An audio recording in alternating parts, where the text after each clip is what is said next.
выстрел. Туда. Все уходите в ту сторону. Все туда. В экспо.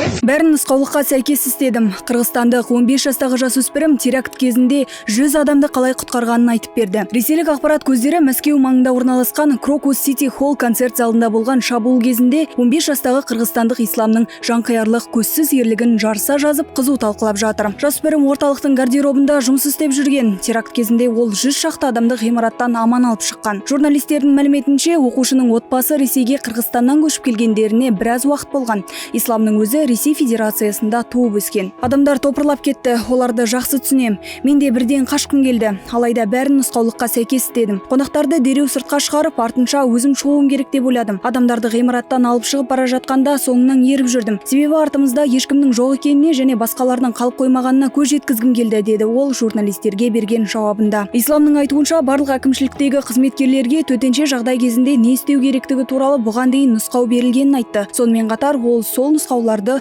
орындағанын атап өтті. Лаңкестердің шабуылы кезінде жасөспірім ислам адамдардың дүрбелеңге салынбауын қадағалаған. Олар дереу дәретхана жанына жиналған адамдар легін байқап, эвакуация жасауға әрекет етеді. Ол адамдарды тар өткелден алып шығып, экспо маңына бет алған. Ары қарай қызметтік есік арқылы қауіпсіз жерге шығып кеткен. Айта кетейік, жасөспірім ислам бос уақытында гардеробта жұмыс істейді және Спартак балалар футбол клубында ойнайды. Еске салайық, Крокус Сити Холлда лаңкестердің шабуылынан зардап шеккендердің бірі өзін құтқару үшін көз жұмған кейпінде ұстап өмірін құтқарып қалды. Қыз жантүгершілік оқиға туралы 112 телеграм арнасында айтып берді. 2024 жылы 22 наурызда Мәскеудегі Крокус Сити Холлға концерт кезінде террорлық шабуыл жасалып, ғимарат өртке оранды. Террористер ғимаратта 18 минут болған.